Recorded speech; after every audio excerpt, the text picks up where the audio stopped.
hello, I want to take a look at some weird systems of equations.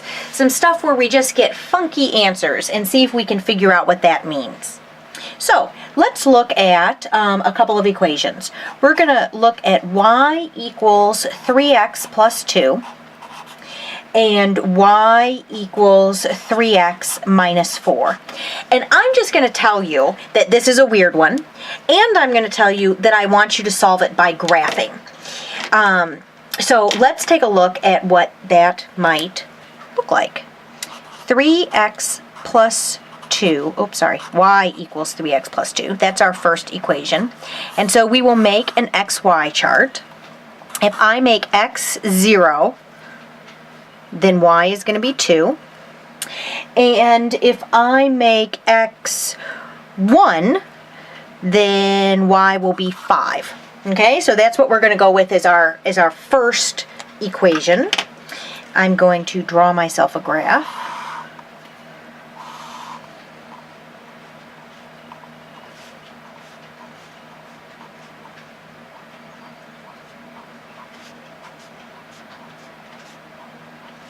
Okay, and I'm going to plot these points. So x is 0, y is 2, that's here. And x is 1, y is 5. 1, 2, 3, 4, 5. So my first line looks like this. Okay? Lovely. All right, now let's look at our second equation. Our second equation is y equals 3x minus 4. So again, I'm going to make an xy chart. I'm going to put a 0 in for x, which means y is negative 4. And now I think I will put in a 1 for x. So I will get 3 minus 4, which is negative 1 for y. All right, so x is 0, y is negative 1, negative 2, negative 4. X is 1, y is negative 1 right here, and I'm going to draw a line. Well, I kind of missed a little bit. I'm going to draw a nice fat line. That is a weird looking graph, don't you think? There is no point of intersection. I will actually tell you that even if you extend these lines all the way out to infinity, just going and going and going, never stopping, in either direction, you will never have a point of intersection. These lines are parallel. They are parallel lines. They do not intersect. Do not intersect.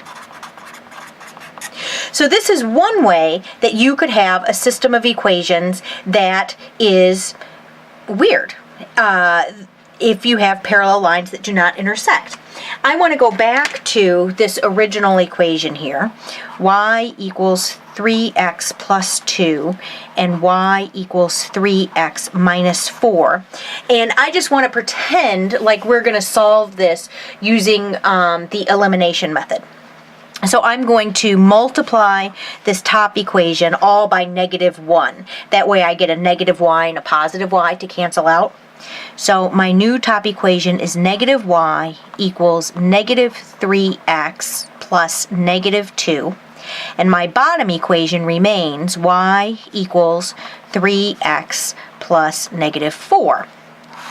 When I add these two equations together, I get a 0 on this side. My x's disappear and I get a negative 6 over here. What? Look at, my x's disappeared and my y's disappeared, and I get this solution which doesn't make any sense. With 0 does not equal negative 6.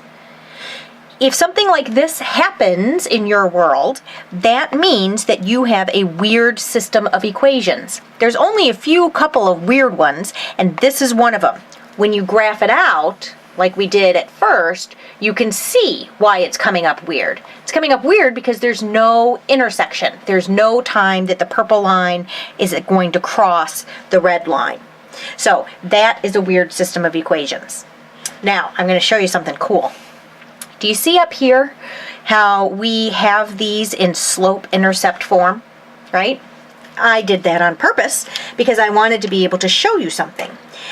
If you look at this, we know that this number right here and this number right here, we know that these are the y-intercepts, right? So this first line, which we graphed in red, should cross the y-axis at 0.2, and indeed it does.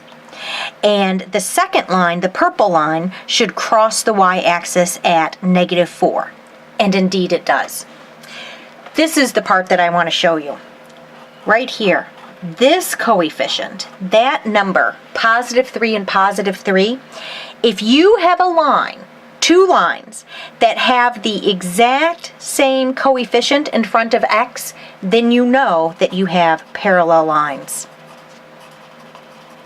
So, if you were looking at a systems of equation and you could see that both the equations were in proper slope-intercept form, and you could see that that first coefficient, the x coefficient, if they were both equal to each other, then you would know I'm dealing with parallel lines, and you wouldn't even have to solve the problem because there is no value for which x and y work in both equations.